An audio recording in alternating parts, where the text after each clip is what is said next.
Hello students, स्वागत है आप सभी का हमारे यूट्यूब चैनल बायोलॉजी मेंटर में।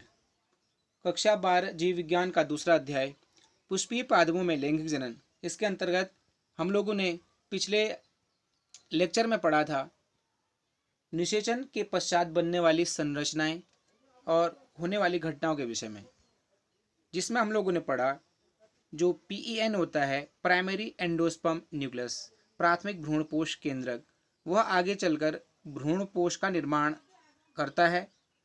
जो युग्मनज जाइगोट होता है, आगे चलकर ये परिपक्व होकर भ्रूण का निर्माण करता है। और साथ ही साथ जो बीजांड होता है, निषेचन के पश्चात बीजांड से बीज का निर्माण होता है।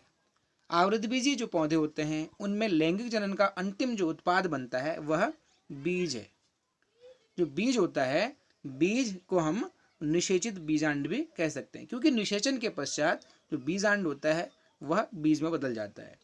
बीज फल के अंदर होता है और साथ ही साथ जो फल होते हैं, फल और बीज का जो निर्माण होता है, उनका जो विकास होता है लगभग साइमल्टेनियसली साथ साथ ही चलते रहता है।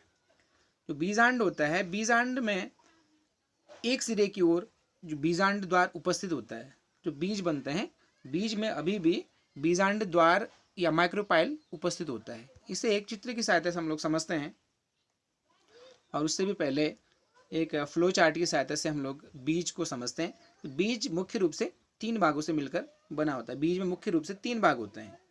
जो सबसे बाहरी भाग होता है उसे हम बीज चोल या सीड कोट कहते हैं। बीज पत्र अर्थात कोई भी बीज 1 या 2 बीज पत्रों का बना होता है, जिन्हें कोटलेडन कहते हैं। भ्रूणीय अक्ष एम्ब्रियोनल एक्सिस, जिसमें 2 मुख्य भाग होते हैं, रेडिकल और प्लूम्यूल अर्थात मूलांकुर और प्रांकुर। मूलांकुर से जड़ का विकास होगा और प्रांकुर से तने का विकास होगा। जैसे यहाँ हम लोग देखेंगे कि जो बीज चोल या सीड कोट होता है उसके मुख्य 2 भाग होते हैं, टेस्टा और टैगमेन। जैसे सपोज ये बीज है, बीज का जो बाह्य परत होती है, 2 परतों से मिलकर बीज बना होता है। जो बाहरी जो परत होती है, बाहरी जो आउटर कवरिंग होती है बीज की, उसे टेस्टा, और आंतरिक जो कवरिंग होती है उसे हम टैगमेन कहते हैं। और बीज 1 या 2 बीज पत्रों का बना होता है। अगर बीज में 1 बीज पत्र होता है तो उसे हम एक बीजपत्री बीज कहते हैं। अगर बीज में 2 बीज पत्र उपस्थित होते हैं तो उसे हम द्विबीजपत्री बीज कहते हैं। एक बीजपत्री बीज एक बीजपत्री पौधों में पाया जाएगा। जो 2 बीज पत्र होते हैं द्विबीजपत्री पौधों के बीज में पाया जाता है। अब जो भ्रूणीय अक्ष होता है, एम्ब्रियोनल एक्सिस होता है, भ्रूणीय अक्ष में 2 मुख्य भाग होते हैं। एक होता है मूलांकुर जो नीचे की तरफ उपस्थित होता है, दूसरा होता है ऊपर की तरफ प्रांकुर। मूलांकुर से जड़ का विकास होगा, प्रांकुर से तने का या प्ररोतंत्र का विकास होता है। तो प्ररोतंत्र और जड़ तंत्र का अगर विकास होता है तो इसका अर्थ हुआ कि भ्रूण अक्ष पूरे का पूरा पादप का निर्माण कर सकता है। यहाँ पर द्विबीजपत्री बीज की संरचना दी गई है। ये एक द्विबीजपत्री बीज है जिसमें जो आउटर कवरिंग होती है उसे हम सीड कोट या बीज चोल कहते हैं, जो कि 2 भागों से मिलकर बना होता है। बाहरी जो परत होती है उसको टेस्टा और आंतरिक परत को टैगमेन कहते हैं। ये माइक्रोपाइल है। माइक्रोपाइल बीज में एक ऐसी संरचना अभी भी उपस्थित होती है जो कि बीजांड में माइक्रोपाइल, अगर आपको याद होगा तो माइक्रोपाइल कुछ इस तरह की संरचना थी। जो भ्रूण कोश है, ठीक है, भ्रूण कोश में जो ये संरचनाएं हैं, इस तरह की संरचनाएं, ये बीजांड की संरचनाएं, जो ये वाला सिरा जहाँ पर माइक्रोपाइल होता है, अर्थात जो इंटेगुमेंट होता है, जो इंटेगुमेंटी होता है, तो ये अनुपस्थित होता है तो वो माइक्रोपाइल कहलाता है। और जो ये संरचना अंदर की होती है जिसको हम भ्रूण कोश कहते हैं, इसी के अंदर एग से एम्ब्रियो बनता है। जो माइक्रोपाइल होता है अभी भी बीज में उपस्थित होता है, जिससे जब बीज का अंकुरण होता है तो माइक्रोपाइल से ऑक्सीजन बीज के अंदर पहुंच सकता है, अर्थात भ्रूण को ऑक्सीजन पर्याप्त मात्रा में मिलते रहता है। जो हाइलम होता है, हाइलम वह स्थान होता है जो कि जो बीजांड होता है, बीजांड को फ्यूनिकल से जोड़ने का कार्य करता है। जैसे बीजांड है तो ये वाला स्थान हाइलम कहलाएगा, और जो आगे ये स्थान है, ये वाला स्थान, ये फ्यूनिकल कहलाता है। तो फ्यूनिकल को ही इस पूरे बीजांड से जोड़ने का कार्य जो संरचना करेगी उसे हम हाइलम कहते हैं। इस संबंध में डिटेल में हम लोगों ने पिछले वीडियोज़ में डिस्कशन कर रखा है। अगर आप उन वीडियो को देखना चाहते हैं तो चैनल के प्लेलिस्ट में जाकर उन वीडियो को आप देख सकते हैं। ये द्विबीजपत्री बीज की संरचना ये भी दी गई है, जिसमें 2 कोटलीडन अर्थात जो बीज पत्र होते हैं उन्हें दिखाया गया है। किसी भी बीज में हमने अभी देखा कि 3 मुख्य भाग होते हैं। एक तो बीज का आवरण हो गया जिसे बीज चोल कहते हैं, और दूसरा बीज पत्र होते हैं जो 1 या 2 हो सकते हैं। जैसे द्विबीजपत्री बीज है, इसमें 2 बीज पत्र दिए गए हैं। और जो भ्रूणीय अक्ष होता है उसकी 2 मुख्य संरचना होती हैं। परांकुर को कहते हैं प्लूम्यूल और मूलांकुर को रेडिकल। रेडिकल से जड़ का विकास होगा और जो परांकुर या प्लूम्यूल होता है उससे तना जो पौधों में होता है उसका निर्माण होता है। बीज के प्रकार। बीज मुख्य रूप से 2 तरह से हम उसको डिवाइड कर सकते हैं। नंबर पहला, बीज पत्रों के आधार पर एक बीजपत्री बीज हो सकता है और द्विबीजपत्री बीज। जिसमें एक ही बीज पत्र होगा उसे हम एक बीजपत्री बीज कहेंगे, और जिनमें 2 बीज पत्र होते हैं उसे हम द्विबीजपत्री बीज कहेंगे। इसमें एक में एक बीज पत्र होगा और दूसरे में 2 बीज पत्र होंगे। जो एक बीजपत्री बीज होगा उसका उदाहरण जैसे मक्का है, गेहूँ, धान, ये इनके उदाहरण हैं। द्विबीजपत्री बीज है जैसे आम है, संतरा है, ये आड़ू है, तो ये द्विबीजपत्री बीज के उदाहरण होंगे। तो लेकिन ये बीजों को हम उनमें उपस्थित खाद्य पदार्थ के आधार पर भी 3 भागों में बांट सकते हैं। तो बीज में उपस्थित खाद्य पदार्थ किस रूप में उपस्थित होता है? ये भी हो सकता है कि बीज में एंडोस्पर्म के रूप में अर्थात भ्रूणपोष के रूप में उपस्थित हो। ये भी हो सकता है कि बीज जो भोजन है, जो खाद्य पदार्थ है बीज में, वह खाद्य पदार्थ बीज पत्रों में भी उपस्थित हो सकता है। तो इस तरह से खाद्य पदार्थ किस रूप में कहाँ पर संचय है बीज में, इस आधार पर बीजों को 3 तरह से हम लोग डिवाइड कर सकते हैं। जैसे कोई भी बीज है, बीज से पौधे का निर्माण होता है। जब पौधा बनता है, जैसे ये बीज है, बीज से पौधा बनेगा तो पौधे में ग्रीन कलर के जो पार्ट्स होते हैं जैसे लीफ है या हरा तना है, इन्हें प्रकाश संश्लेषण की क्रिया होती है, जिससे कि ये क्या करेगा, ये भोजन का निर्माण करेगा और पौधा अपना भोजन स्वयं बनाएगा और साथ ही साथ दूसरों को भी भोजन प्रोवाइड करेगा। लेकिन बात करते हैं हम लोग बीज की। बीज ग्रीन कलर का तो होता है नहीं, इसमें प्रकाश संश्लेषण की क्रिया नहीं होती। तो बीज जर्मिनेट करने के लिए जब बीज का अंकुरण होगा तो ये भोजन कहाँ से प्राप्त करेगी, क्योंकि इसमें हरे रंग की कोई ऐसी पत्ती नुमा संरचना तो कोई है नहीं जो कि प्रकाश संश्लेषण क्रिया करे। तो इसीलिए बीज में अपना खाद्य पदार्थ होता है जिससे कि ये जड़ और तने का विकास करना प्रारंभ करता है। जैसे ही इसमें ग्रीन कलर के लीव्स आते हैं उसके बाद ही अपना भोजन बना सकते, उससे पहले ये भोजन के लिए खुद अपने पे ही ये निर्भर रहता है। तो बीज में भोजन संचय होता है, तो उस आधार पर बीजों को हम 3 तरह से बांट सकते हैं। नंबर पहला है इसमें अभ्रूणपोषी बीज, दूसरा है भ्रूणपोषी बीज, तीसरा पेरिस्पर्मिक बीज। जो अभ्रूणपोषी बीज होता है उसे एक्स एल्ब्यूमिनस या नॉन एंडोस्पर्मिक सीड भी कहते हैं, और भ्रूणपोषी बीजों को एल्ब्यूमिनस या एंडोस्पर्मिक सीड कहते हैं, और तीसरा पेरिस्पर्मिक सीड। तो पहला हम लोग देखते हैं बीजों के प्रकार में अभ्रूणपोषी बीज। जैसे कि नाम से आ रहा, मतलब नहीं, भ्रूणपोषी अर्थात भ्रूणपोष। ऐसे बीज जिनमें भ्रूणपोष अनुपस्थित है, भ्रूणपोष अनुपस्थित है, उसे हम अभ्रूणपोषी बीज कहते हैं। उदाहरण के लिए आप एक डायग्राम की सहायता से इसको समझ सकते हैं। ये एक संरचना है भ्रूण कोश की अर्थात एम्ब्रियोसेक की। एम्ब्रियोसेक में हम लोगों ने पढ़ा था कि एक किनारे की तरफ जो माइक्रोपाइलर एंड होता है, बीजांड द्वार, वहाँ पर 2 सिनर्जिड्स होते हैं, उनके ठीक ऊपर को एक एग होता है अर्थात फीमेल गैमीट होता है। मध्य में 2 ध्रुवीय केंद्रक होते हैं और दूसरे साइड को जो चलाजल एंड होता है उसमें 3 एंटीपोडल सेल्स होते हैं।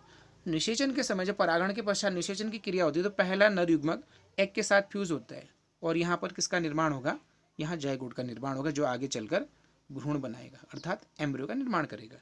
और जो दूसरा नर युग्मक होता है इस भ्रूण कोश के मध्य में उपस्थित ध्रुवीय केंद्रकों के साथ जुड़ जाता है और एक ट्रिप्लोइड संरचना का निर्माण करता है जिसे प्राथमिक भ्रूणपोष केंद्रक कहते हैं, जो आगे चलकर एंडोस्पर्म या भ्रूणपोष का निर्माण करेगा। अब बात आती है कि जो एंडोस्पर्म होता है, ये एंडोस्पर्म क्या करेगा, इस भ्रूण को पोषण प्रदान करेगा अर्थात जो जायगोट से भ्रूण का निर्माण हो रहा है तो इसी एंडोस्पर्म से भोजन जायगोट ग्रहण करेगा, जिससे कि जायगोट में लगातार जो माइटोसिस हो रही है, जिससे कि जो कोशिकाओं की संख्या बढ़ रही है, उन कोशिकाओं को भोजन की आपूर्ति एंडोस्पर्म से होती रहेगी और जायगोट से परिपक्व भ्रूण का निर्माण होगा।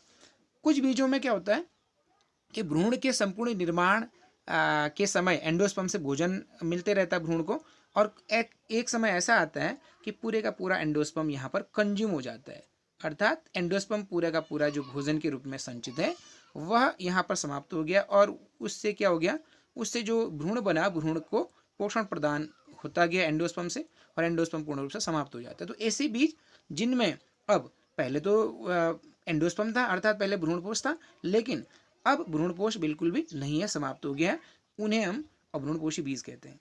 अब बात करते हैं कि एक परिपक्व जो बीज होता है उसमें भ्रूणपोष नहीं है, तो बीज का परिपक्वन होने के बाद जब वो जर्मिनेट करेगा, अंकुरण होगा बीज में, तो भोजन कहाँ से प्राप्त करेगा? तो ऐसे बीजों में जो भोजन संचय होता है वो कहाँ होता है? बीज पत्र में या कॉटलेडन में। अभी थोड़ी देर पहले हमने देखा था कि जो द्विबीजपत्री बीज होते हैं 2 कॉटलेडन होते हैं, एक बीजपत्री बीज में एक ही बीज पत्र होता है। तो जो बीज पत्र होते हैं उनमें भोजन का संचय होता है। तो इस प्रकार के बीज जिनमें भ्रूणपोष पूर्ण रूप से अनुपस्थित होता है, उनमें जो बीज संचय होता है वो बीज पत्र या कॉटलेडन के रूप में होता है। अधिकतर देखा जाता है कि जो द्विबीजपत्री बीज होते हैं उनमें भ्रूणपोष पूर्ण रूप से समाप्त, कुछ अपवादों को छोड़कर देखा जाए तो उनमें जो भ्रूणपोष होता है, परिपक्व जो बीज होता है, उनमें भ्रूणपोष अनुपस्थित होता है। तो जो अधिकतर जो द्विबीजपत्री बीज होते हैं वो अभ्रूणपोषी बीज कहलाते हैं, क्योंकि उनमें भ्रूणपोष की मात्रा नहीं होती है और उनमें बीज पत्र के अंदर ही खाद्य पदार्थ संचित रहता है। उदाहरण के लिए मूंगफली, सेम, मटर आदि, ये द्विबीजपत्री बीज हैं। अब दूसरा इसमें प्रकार है भ्रूणपोषी बीज। नाम से आ रहा है भ्रूणपोषी बीज, अर्थात ऐसा बीज जिसमें भ्रूणपोष उपस्थित है। ठीक है, तो ये बीच में जो भ्रूण कोश एम्ब्रियोसेक के बीच में ये एंडोस्पर्म बन चुका है, और जो माइक्रोपाइलर एंड है वहाँ पर एम्ब्रियो ऑलरेडी बन चुका है। तो ये एम्ब्रियो क्या करेगा? पोषण प्राप्त करेगा भ्रूणपोष से। अब करते करते एम्ब्रियो क्या हो जाएगा? बढ़ते जाएगा, और जो भ्रूण पोष यहाँ पर था उसकी मात्रा में धीरे धीरे कमी आती जाएगी, क्योंकि वो यूज़ हो रहा है। ठीक है, वो लगातार उपयोग में लाया जा रहा है, तो इसकी मात्रा धीरे धीरे घटती जाएगी। लेकिन घटने के पश्चात भी जब परिपक्व बीज हो जाएगा उसके पश्चात भी बीज में कुछ बहुत मात्रा भ्रूणपोष की अभी भी मौजूद है। तो ऐसे भ्रूण ऐसे बीज जिनमें खाद्य जो पदार्थ होता है भ्रूणपोष के रूप में उपस्थित होता है, तो ऐसे बीजों को भ्रूणपोषी बीज, एल्बुमिनस सीड और एंडोस्पर्मिक सीड कहते हैं। तो अधिकतर जो एक बीजपत्री बीज होते हैं, अधिकतर एक बीजपत्री बीज भ्रूणपोषी बीज होते हैं, कुछ अपवादों को छोड़ दिया जाए तो। उदाहरण के लिए नारियल, अरंड, मक्का, धान, गेहूं है, जो ये एक बीजपत्री बीज हैं, इनमें भ्रूणपोष उपस्थित होता है बीजों में, इसीलिए इन बीजों को भ्रूणपोषी बीज कहते हैं। तीसरा प्रकार है पेरिस्पर्मिक बीज। ये एक भ्रूण कोश है, अर्थात एम्ब्रियोसेक है। एम्ब्रियोसेक के चारों तरफ बहुत सारी ऐसी कुछ कोशिकाएं होती हैं। ठीक है, एम्ब्रियोसेक के चारों तरफ कोशिकाएं होती हैं, उन्हें हम न्यूसेलर कोशिकाएं या बीजांडकाय की कोशिकाएं कहते हैं। बीजांडकाय की कोशिकाएं कहते हैं, जैसे इसमें इंटेगुमेंट से भी ये इस तरह से ढका रहता है, लेकिन जो कोशिकाएं इसमें पाई जाती हैं उसे क्या कहते हैं? उसे न्यूसेलस कोशिकाएं या बीजांडकाय की कोशिकाएं कहते हैं। बीजांडकाय की कोशिकाओं का मुख्य कार्य होता है कि पोषण प्रदान करना, जो भ्रूण कोश है, एम्ब्रियोसेक है, उसको पोषण प्रदान करते रहता है। तो जब बीज परिपक्व हो जाता है तो तब उस समय पूर्ण रूप से बीजांडकाय की कोशिकाएं समाप्त हो जाती है। लेकिन कुछ बीज ऐसे भी होते हैं जिनमें परिपक्व बीज अवस्था में जो बीजांडकाय की कोशिका होती है अभी भी उसमें मौजूद होती हैं, और एक तरह से वो फूड उनमें पाया जाता है या वो भोजन का संचय करते हैं। तो ऐसे बीज जिनमें बीज के परिपक्व होने के बाद भी बीजांडकाय की कोशिकाएं अभी भी पाई जाती हैं, उन्हें हम पेरिस्पर्मिक बीज कहते हैं। उदाहरण के लिए काली मिर्च। तो काली मिर्च में पेरिस्पर्म के रूप में, अर्थात जो बीजांडकाय की कोशिकाएं होती हैं अभी भी मौजूद हैं, इसीलिए ऐसे जो बीज होते हैं उन्हें हम पेरिस्पर्मिक बीज कहते हैं। अब बात करते हैं फल की। निषेचन के पश्चात हमने अभी तक पढ़ा कि जो निषेचन के पश्चात पुष्प के जो भाग होते हैं उनमें काफ़ी बदलाव आता है। जैसे कि निषेचन के पश्चात जो जायगोट बना, जायगोट परिपक्व हो जाता है, उससे एम्ब्रियो बन जाता है, और प्राथमिक भ्रूणपोष केंद्रक से भ्रूणपोष का निर्माण होता है, और साथ ही साथ बीजांड परिपक्व होकर बीज में बदल जाता है। और चौथी और महत्वपूर्ण संरचना है फल। अंडाशय परिपक्व होता है तो उसे हम क्या कहेंगे? अब फल कहेंगे, अर्थात निषेचन के पश्चात अंडाशय फल में बदल जाता है। इसीलिए फल को पका हुआ अंडाशय या राइपेंड ओवरी भी कहते हैं। एक फल में मुख्य रूप से दो चीज़ें होती हैं, दो भाग मुख्य रूप से फल में पाए जाते हैं। नंबर पहला फल वित्ती, ठीक है, जिसे हम पेरिकार्प कहते हैं, और दूसरा बीज। तो फल के मुख्य दो भाग होते हैं, फल वित्ती या पेरिकार्प और दूसरा बीज। फल वित्ती पुनः तीन भागों से मिलकर बनी होती है। फल वित्ती के तीन लेयर होते हैं, इस बाह्य फल वित्ती, मध्य फल वित्ती और अंतः फल वित्ती, और साथ ही साथ दूसरा बीज। तो इसको हम एक फ्लो चार्ट की सहायता से समझते हैं, या हम वैसे इसको एक बार इसको देख लेते हैं। जो फल होते हैं उनमें क्या क्या चीज़ें पाई जाती हैं कि फल में, जैसे एक फल है कि बाह्य फल में बाह्य फल वित्ती एपिकार्प। एपिकार्प क्या है? यह फल का सबसे बाहरी भाग होता है जो कि छिलके का निर्माण करता है। एपिकार्प या बाह्य फल वित्ती फल का सबसे बाहरी भाग है जो कि छिलके का निर्माण करता है। और जो मध्य वित्ती या मीजोकार्प होती है वो मोटी गूदेदार तथा खाने वाला भाग होता है, जो कि जैसे हम केले की बात कर, जैसे आम की बात कर रहे हैं, बाहरी जो छिलका है वो बाह्य फल वित्ती हो गया। जो बीज का खाने वाला भाग है वो मध्य फल वित्ती। और अंतः फल वित्ती या एंडोकार्प सबसे अंदर का वह भाग फल वित्ती का जो कि बीज के ठीक बाहर उपस्थित होता है। बीज से लगभग लगभग लगा हुआ जो भाग होता है फल भित्ति का, वह क्या कहलाएगा? अंतः फल भित्ति या एंडोकार्प। इसको हम एक डायग्राम की सहायता से समझते हैं। यहाँ पर एक डायग्राम दिया गया है, इसमें आप देख सकते हैं कि जो फल है, बीच में बीज उपस्थित। फल के दो मुख्य भाग है, नंबर पहला पेरिकार्प और दूसरा सीड। पेरिकार्प और सीड। पेरिकार्प या फल भित्ति पुनः तीन भागों से मिलकर बनी होती है। नंबर पहला एक्सोकार्प या एपिकार्प, जो सबसे बाहरी जो भाग है बाह्य फल भित्ति। उसके बाद मध्य फल भित्ति जो कि खाने वाला जो भाग होता है वो। और तीसरा एंडोकार्प जो कि बीज की सतह से लगभग लगा हुआ है, वो एंडोकार्प हो गया। और उसके ठीक भीतर सीड उपस्थित है।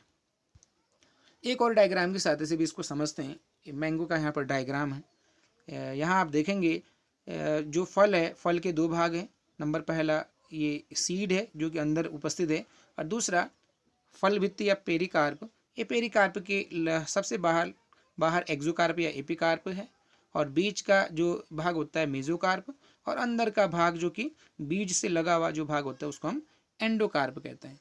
इस तरह से जो फल है, फल के दो भाग होते हैं। अब आगे हम लोग बढ़ते हैं फल के प्रकार। फल मुख्य रूप से हम लोगों ने पढ़ा कि जो निषेचन के पश्चात घटना जो घटती है उसमें जो अंडाशय होता है निषेचन के पश्चात फल में बदल जाता है। कभी कभी निषेचन के अलावा, अंडाशय के अलावा कोई और भाग भी फल के निर्माण में भाग ले सकते हैं। तो इस आधार पर फल के मुख्य रूप से हम लोग तीन प्रकार देखते हैं। नंबर पहला सत्य फल या ट्रू फ्रूट। ऐसे फल जिनका निर्माण केवल अंडाशय से होता है उसे हम सत्य फल या ट्रू फ्रूट कहते हैं। जैसे आम, मक्का, अंगूर, इनमें हम लोग देखते हैं। इसके अलावा जो अधिकतर जो फल होते हैं वो क्या कहलाते हैं? सत्य फल कहलाते हैं, क्योंकि उनमें केवल अंडाशय परिपक्व होकर फल का निर्माण करता है। दूसरे वे फल होते हैं जिनमें कभी कभी कुछ पादपों में देखने को मिलता है कि अंडाशय के अलावा भी कुछ और पुष्पीय भाग फल निर्माण में भाग लेते हैं। उदाहरण के लिए जैसे ये बाह्य दल है, दल पुंज है या पुष्पासन है। अगर इनमें से कोई भी फल के निर्माण में भाग लेगा तो ऐसे फलों को हम आभासी फल, फॉल्स फ्रूट्स या स्यूडोकार्प कहते हैं।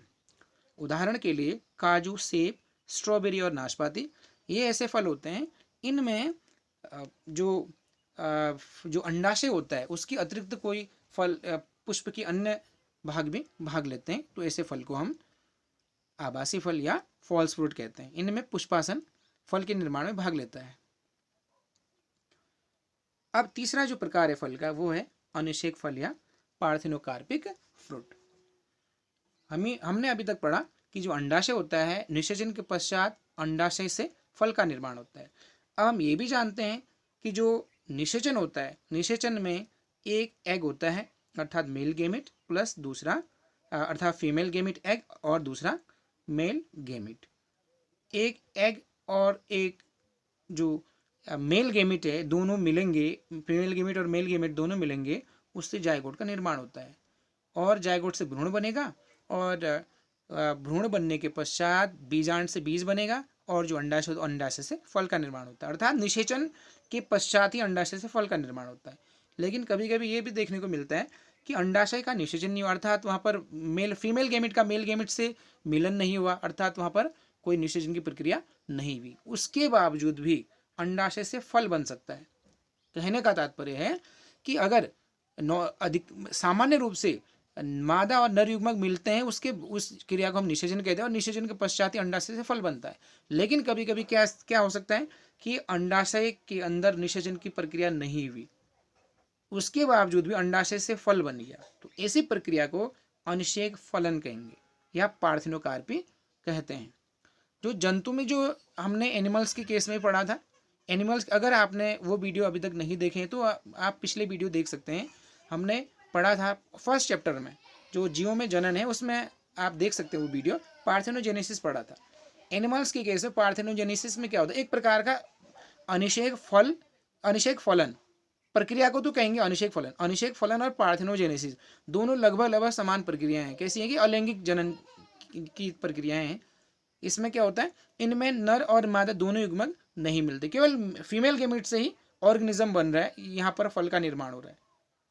ठीक है, तो जो अनिषेक फल होगा, अनिषेक फलन एक प्रकार की प्रक्रिया है जिसमें अंडाशय सीधे सीधे बिना निषेचन के फल में बदल जाता है। यह घटना कहलाएगी अनिषेक फलन या पार्थिनोकार्पी। और अनिषेक फलन प्रक्रिया के द्वारा फल निर्माण अगर होता है तो ऐसे फलों को अनिषेक फल या पार्थिनोकार्पिक फ्रूट कहते हैं। और ये फल जो होते हैं वो बीज रहित होते हैं। उदाहरण के लिए केला, सेब, अनानास, अंगूर, इनमें ये अनिषेक फल जो पार्थिनोकार्पिक फ्रूट होता है, अनिषेक फलन, ये प्रक्रिया देखने को मिलती है। जो केला है, सामान्य रूप से जो केला हम लोग खाते हैं वो पार्थिनोकार्पिक फ्रूट है, अनिषेक फल है वो एक प्रकार का। अगर वास्तविक केला जिस तरह से अगर हम लोग खाते हैं उससे भिन्न होता है वो, उसमें सीड की संख्या बहुत ज़्यादा होती है, उसमें बीजों की संख्या बहुत अधिक होती है, वो खाने में बहुत कठिनाई महसूस होती है। तो इसीलिए उसमें सुधार किया गया और अनिषेक फलन प्रक्रिया के द्वारा उससे जो वर्तमान में जो केला बनाया गया वह बीज रहित होता है, जिसे हम आसानी से खा सकते हैं। अब अगला जो टॉपिक है वह है असंग जनन या एपोमिक्सिस। बिना निषेचन के बीज निर्माण की प्रक्रिया असंग जनन कहलाएगी। अलैंगिक जनन की एक सामान्य विधि है जिसमें नए पौधे का निर्माण युग्मकों के संलयन के बिना ही होता है। अर्थात जो असंग जनन होता है, असंग जनन क्या है, असंग जनन या एपोमिक्सिस एक ऐसी प्रक्रिया है, ध्यान से सुनिएगा, असंग जनन एक ऐसी प्रक्रिया है जो कि एक प्रकार की अलैंगिक जनन की प्रक्रिया, अर्थात इसे हम क्या कहेंगे, असंग जनन एक अलैंगिक जनन है। असंग जनन एक अलैंगिक जनन है जो कि लैंगिक जनन की नकल करेगा। जैसे असंग जनन में क्या होता है, असंग जनन में युग्मक नहीं बनते हैं, जबकि लैंगिक जनन में युग्मक बनते हैं, युग्मक भी बनते हैं। किस प्रक्रिया के द्वारा युग्मकों का निर्माण होगा, अर्धसूत्री विभाजन के द्वारा। एक कोशिका है, इसमें अर्धसूत्री विभाजन होगा, तो जैसे ये 2n है, कोशिका में क्रोमोसोम की संख्या 2n है, इससे कितनी कोशिकाएं बनती हैं, 4 कोशिकाएं। अर्धसूत्री विभाजन होगा तो 4 कोशिकाएं बनेंगी, अर्थात किसी एक कोशिका से अर्धसूत्री विभाजन के द्वारा 4 पुत्री कोशिकाएं बनेंगी, उसे हम अर्धसूत्री विभाजन कहते हैं। और अर्धसूत्री विभाजन कब होता है, जब युग्मकों का निर्माण होता है और प्रत्येक कोशिका में अब क्रोमोसोम की संख्या हाफ होगी, अर्थात n नंबर ऑफ क्रोमोसोम यहाँ पे पाए जाएंगे। ठीक है, इसे हम क्या कहेंगे, अर्धसूत्री विभाजन। अर्धसूत्री विभाजन हो गया। अब नर और मादा युग्मक, जिससे ये मेल गेमिट है प्लस ये फीमेल गेमिट है, दोनों जुड़ेंगे तो उससे क्या बनेगा, ये n और n जुड़े, उससे क्या बनेगा, 2n बनेगा, जिसे हम क्या कहते हैं, जाइगोट कहते हैं। तो इस प्रक्रिया को हम निषेचन या सिनगेमी कहते हैं। लेकिन ये दोनों ही प्रक्रियाएं नहीं होंगी, निषेचन की घटना भी नहीं होगी और अर्धसूत्री विभाजन भी नहीं होगा। उसके बावजूद बीज का निर्माण होगा। जबकि बीज का निर्माण, ये प्रक्रिया किसमें हमने देखी अभी तक, ये प्रक्रिया देखने को मिलती है लैंगिक जनन में। इसीलिए हम क्या कह रहे हैं, अलैंगिक जनन एक प्रकार, यह असंग जनन एक प्रकार का अलैंगिक जनन है। क्या है, अलैंगिक जनन है जो कि लैंगिक जनन की नकल करता है। जैसे कि लैंगिक जनन में बीज का निर्माण अवश्य होता है, हमने इससे पहले पढ़ा था, जो लैंगिक जनन होता है उसमें अंतिम उत्पाद बीज बनता है। लेकिन अलैंगिक जनन में बीज तो बनते नहीं, लेकिन असंग जनन में बीज बनता है। तो कुछ बहुत इसमें जो गुण हैं इसमें लैंगिक जनन की तरह ही हैं। इसीलिए कह सकते हैं कि जो असंग जनन होता है एक प्रकार का अलैंगिक जनन होता है जो कि लैंगिक जनन की नकल करता है। अब इसको एक बार पढ़ लेते हैं।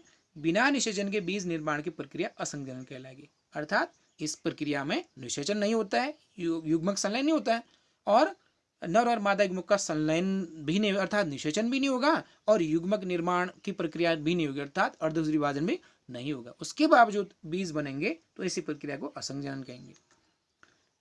और इसकी खोज विंकलर नामक वैज्ञानिक ने 1908 में की थी। विंकलर नामक वैज्ञानिक है, उन्होंने इसकी खोज की थी। उदाहरण एस्टेरेसिकुल और डेंडेलियन घास, इनमें असंजनन देखने को मिलता है। अब हम लोग एक बार देखते हैं एक फ्लो चार्ट के द्वारा असंजनन किस तरह से पौधों में देखने को मिलेगा, या किस तरह से असंजनन की प्रक्रिया संपन्न होती है। ये दो तरीके से हो सकता है असंजनन। नंबर पहला आवर्ती असंजनन या रिकरेंट एपोमिक्सिस, और दूसरा अपस्थानिक भ्रूणता। अब क्या होता है, जो आवर्ती असंजनन है, आवर्ती असंजनन है उसको हम लोग समझते हैं। सपोज हम लोग देखते हैं कि ये एक तरह से, ये एक क्या है, ये एम्ब्रायोसेक है। एम्ब्रायोसेक के बाहर हमने देखा जो एम्ब्रायोसेक या जो भ्रूण कोश बनता है, भ्रूण कोश बनता है, जो न्यूसेलस जो कोशिकाएं होती हैं वो कैसी होती हैं, न्यूसेलस कोशिकाएं या बीजांडकाय की कोशिकाएं 2n होती हैं। बीजांडकाय की कोशिकाओं में किसी एक कोशिका में जो कि अलग स्पेशल अलग दिखेगी, उस कोशिका में कुछ परिवर्तन होगा, अर्धसूत्री विभाजन होगा, उसके द्वारा ही भ्रूण कोश का निर्माण होता है। और साथ ही साथ भ्रूण कोश के अंदर ही जो केंद्रक का विभाजन होता है, उसके द्वारा अंत में यहाँ पर क्या बनेगा, एक फीमेल गेमिट बनेगी, जो कि n होता है, इसमें क्रोमोसोम संख्या n होती है, हैप्लॉइड होता है। लेकिन किसी कारणवश अगर जो एग बना है वह 2n है, ठीक है, किसी कारणवश जो जो अंड कोशिका का निर्माण हुआ है, जो फीमेल गेमिट बना है, एम्ब्रोसेक के अंदर जो फीमेल गेमिट बनता है, किसी कारणवश ऐसा भी तो हो सकता है ना कि जो एक कोशिका है ये 2n है, इसमें अर्धसूत्री विभाजन नहीं हुआ, इसमें समसूत्री विभाजन हुआ, लेकिन कुछ परिवर्तन हो गया इसमें और एक कोशिका बनी, और उसमें भी क्रोमोसोम की संख्या अभी भी क्या है 2n है, और वो कोशिका कौन सी है, एग है। अर्थात एग का निर्माण, मादा कोशिका का निर्माण या मादा युग्मक का निर्माण अगर समसूत्री विभाजन से ही होता है तो उससे उसमें क्रोमोसोम की संख्या अभी भी 2n है, अर्थात डिप्लॉयड सेल का निर्माण होगा, डिप्लॉयड कोशिका है। अब क्या होगा कि एग ऑलरेडी डिप्लॉयड है, एग कैसा है यहाँ पर, एग डिप्लॉयड है, ठीक है, एग डिप्लॉयड है, जैसे ये एग है 2n है, ये डिप्लॉयड है। तो इसमें क्योंकि हम देखते हैं कि निषेचन की प्रक्रिया कब होती है, जब दो हैप्लॉइड सेल मिलते हैं, एक युग्मक प्लस दूसरा युग्मक, मेल और फीमेल गैमेट दोनों मिलेंगे तो एक ऐसी कोशिका बनेगी जिसमें क्रोमोसोम की संख्या अब क्या होगी 2n होगी, अर्थात जाइगोट का निर्माण होगा। लेकिन already 2n number of chromosome पाए जाते हैं एग में, असंजनन में एग में क्रोमोसोम की संख्या 2n है, इसीलिए अब ये किसी भी मेल गैमेट के साथ फ्यूज नहीं करेगा, सीधे इस एग में समसूत्री विभाजन लगातार होगा और इससे ही भ्रूण का निर्माण हो जाएगा। तो इस तरह से असंजनन कैसे हो सकता है कि जब जब जब आवर्ती असंजनन के अंतर्गत जब मादा युग्मक का निर्माण समसूत्री विभाजन से हो और मादा युग्मक डिप्लॉयड ही हो, अर्थात 2n क्रोमोसोम नंबर इसमें हो, तो वो विकसित होकर भ्रूण का निर्माण करेगा। तो इस तरह से जो बीज बनेगा वह असंजनन के द्वारा निर्माण की जब प्रक्रिया होगी तो उससे जो बीज का निर्माण हो रहा है वह निषेचन के बिना, साथ ही साथ इसमें किसी तरह का अर्धसूत्री विभाजन नहीं हुआ, तो ये असंजनन की ये एक प्रक्रिया इस तरह से हो सकती है। दूसरा जो असंजनन का प्रकार है अपस्थानिक भ्रूणता। कभी कभी क्या होता है कि जैसे ये भ्रूण कोश है, इसकी बाहर ये कोशिकाएं होती हैं, इनको क्या कहते हैं, इनको कहते हैं न्यूसेलस कोशिकाएं या बीजांडकाय की कोशिकाएं। भ्रूण कोश एम्ब्रोसेक की ठीक बाहर कौन सी कोशिकाएं होती हैं, वो कोशिकाएं होती हैं न्यूसेलस या बीजांडकाय की कोशिकाएं। अगर आपने इस संबंध में वीडियो पहले ही अपलोड कर चुका हूं मैं, अगर आपने वो वीडियो अभी तक नहीं देखे हैं तो चैनल के प्लेलिस्ट में जाकर उन्हें देख सकते हैं, और प्रत्येक टर्म्स आपको क्लियर हो जाएंगे, किस तरह से बीजांड की संरचना होती है, मेल गैमेट क्या होते हैं, फीमेल गैमेट क्या होते हैं, गैमेटोफाइट्स क्या होते हैं, मेल गैमेटोफाइट्स, फीमेल गैमेटोफाइट, उन सब के बारे में विस्तार पूर्वक हमने पिछले लेक्चर्स में डिस्कशन कर रखा है, और वो वीडियोस आप देख सकते हैं प्लेलिस्ट में जाकर। तो हम बात कर रहे हैं अपस्थानिक भ्रूणता। एम्ब्रोसेक के बाहर की जो कोशिकाएं होती हैं उन्हें हम न्यूसेलस कोशिकाएं या बीजांडकाय की कोशिकाएं कहते हैं, जो कि क्या होती हैं 2n होती हैं। जब किसी कारणवश बीजांडकाय की कोशिकाओं में जो कि ऑलरेडी 2n है, इनसे ही भ्रूण का निर्माण होगा, अर्थात इनसे ही पूरे का पूरा कंप्लीट भ्रूण बनेगा। और जो बीजांड, क्योंकि ये बीजांड के अंदर है, और जो ये बीजांड से क्या बनेगा, बीज बनेगा। फिर समझिए, अगर जो बीजांडकाय की एक कोशिका है, बीजांडकाय की कोशिका में समसूत्री विभाजन होगा लगातार, इससे ही क्या बन जाएगा, इससे ही क्या बन जाएगा, भ्रूण बन जाएगा। और जो कि बीजांडकाय की कोशिकाएं किसके अंदर है, बीजांड के अंदर है, और बीजांड से क्या बनेगा, बीज बनेगा। तो इस तरह, क्योंकि भ्रूण ऑलरेडी बन चुका है अंदर, तो बाहर बीजांड परिपक्व होकर क्या बनाएगा, बीज बनाएगा। तो इस तरह से बीज जो बनेगा वह किस प्रक्रिया के द्वारा बन रहा है, असंग जनन प्रक्रिया के द्वारा। अब असंग जनन प्रक्रिया का महत्व हम लोग समझते हैं। संकर जो बीज होते हैं अर्थात जो हाइब्रिड सीड्स होते हैं बहुत ज़्यादा वैल्यूएबल होते हैं। एक तरह से देखा जाए जो आजकल जो हरित क्रांति का एक प्रमुख कारण ये भी रहा है, जो हाइब्रिड सीड्स हैं उससे कृषि के क्षेत्र में, बागवानी के क्षेत्र में बहुत बड़ा क्रांतिकारी परिवर्तन हुआ है। जो संकर बीज होते हैं उनके द्वारा उत्पादन बहुत ज़्यादा बढ़ गया है, किसानों के लिए एक वरदान साबित हुआ है संकर बीज। लेकिन एक समस्या यह आती है संकर बीज में, संकर बीज बनाने के लिए बहुत ज़्यादा इसमें ये कॉस्टली प्रक्रिया है, इसमें मेहनत भी ज़्यादा लगती है और ये शॉर्ट टर्म होता है। अर्थात एक बार अगर संकर बीज हमने बना दिए, ये नहीं कि सालों साल हम उन संकर बीजों का उपयोग करें।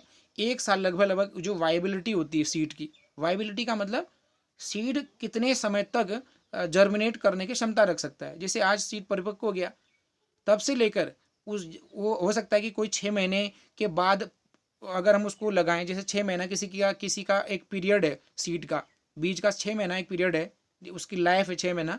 6 महीने के बाद अगर हम उसके बाद जैसे 6 महीने के बाद उसको बोएंगे 10-15 दिन के बाद, ऐसा भी हो सकता है कि वो सीड जर्मिनेट ही ना हो।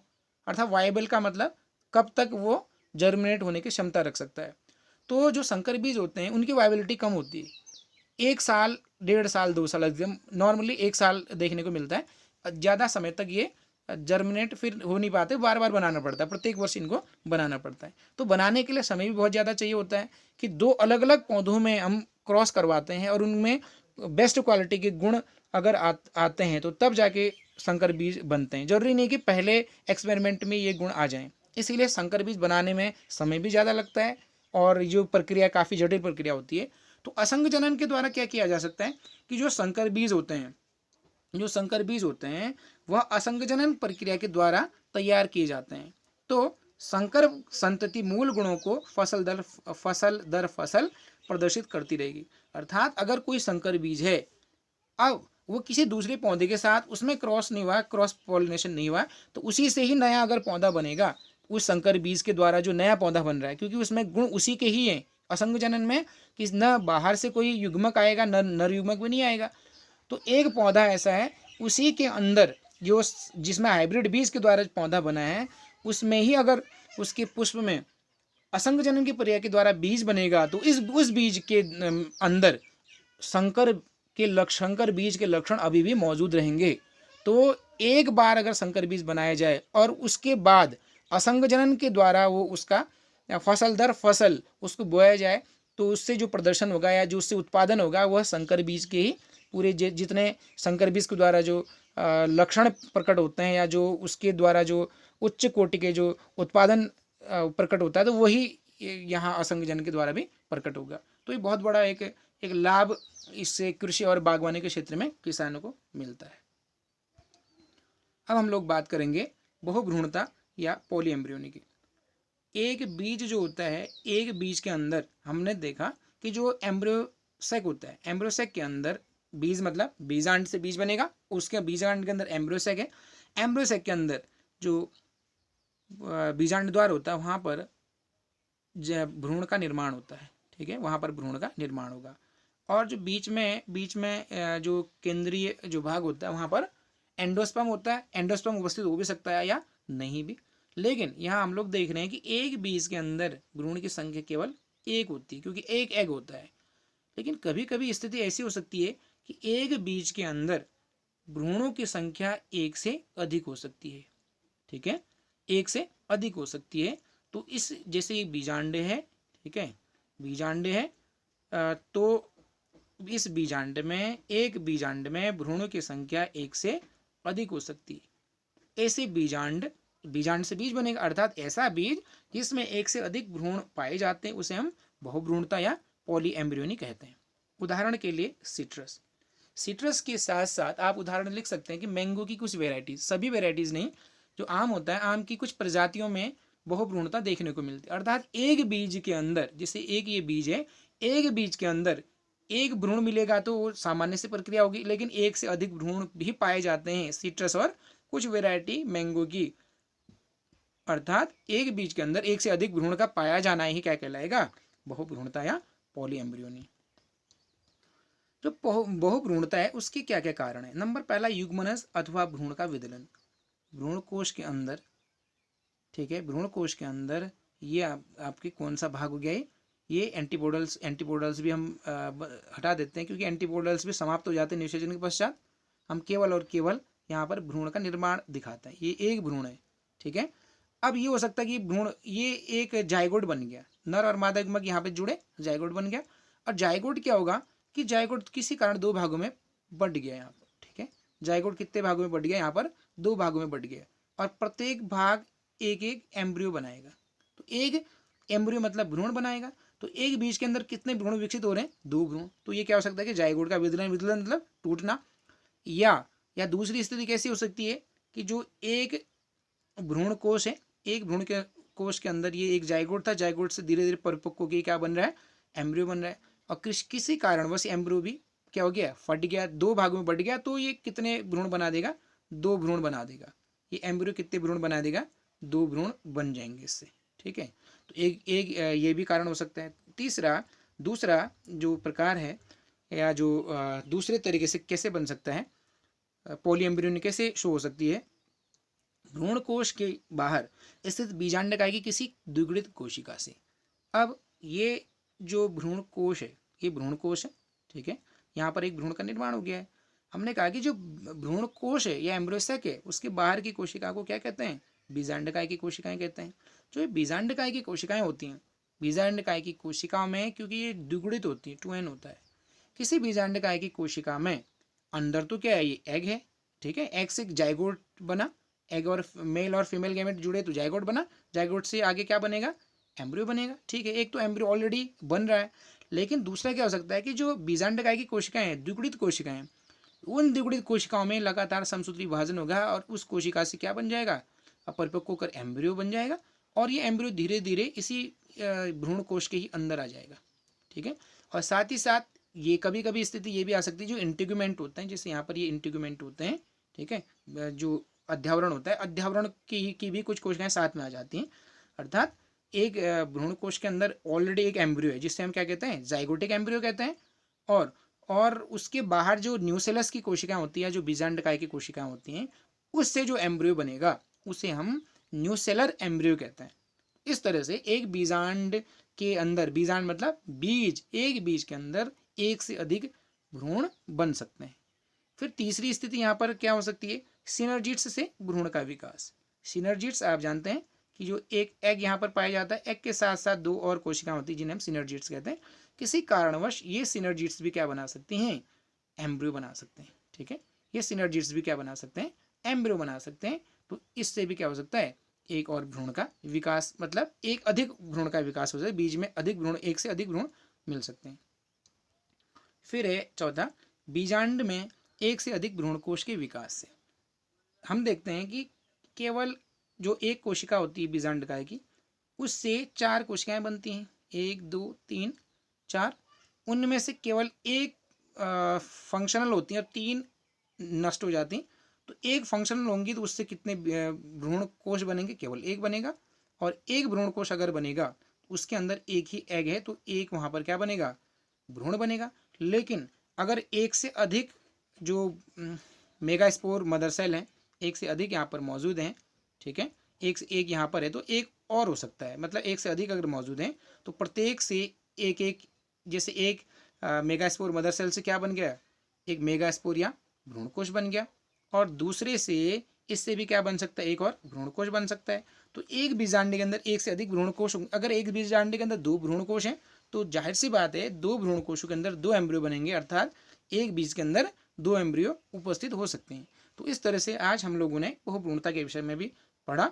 अगर आप कुछ समझने में थोड़ा सा प्रॉब्लम इसमें आ सकती है कि जो बीजांड या भ्रूण कोश है, तो इनके विषय में काफ़ी डिटेल में डिस्कशन किया हुआ है, वीडियोस ऑलरेडी अपलोड हैं इस चैनल में। चैनल के प्लेलिस्ट में। अगर आप उनको सिस्टमेटिकली सीक्वेंस वाइज देखेंगे तो हर टॉपिक आपके समझ में निश्चित रूप से आएगा। तो आज हम लोगों ने इस चैप्टर में पढ़ा या इस अध्याय में पढ़ा बीज के विषय में, फल के विषय में, फलों के प्रकार पढ़े हमने, असंग जनन और बहुभ्रूणता के विषय में भी पढ़ा। और इसी के साथ ही आज ये जो चैप्टर है, दूसरा चैप्टर पादपों में लैंगिक जनन, यहीं पे संपन्न होता है। अब हम जो अगला जो टॉपिक है, अगला चैप्टर है, चैप्टर नंबर 3 लेके आएंगे। तब तक आप इन वीडियो को देख सकते हैं। इन वीडियो को देखिए, समझिए, इनसे नोट्स तैयार कीजिए और जल्दी मिलते हैं।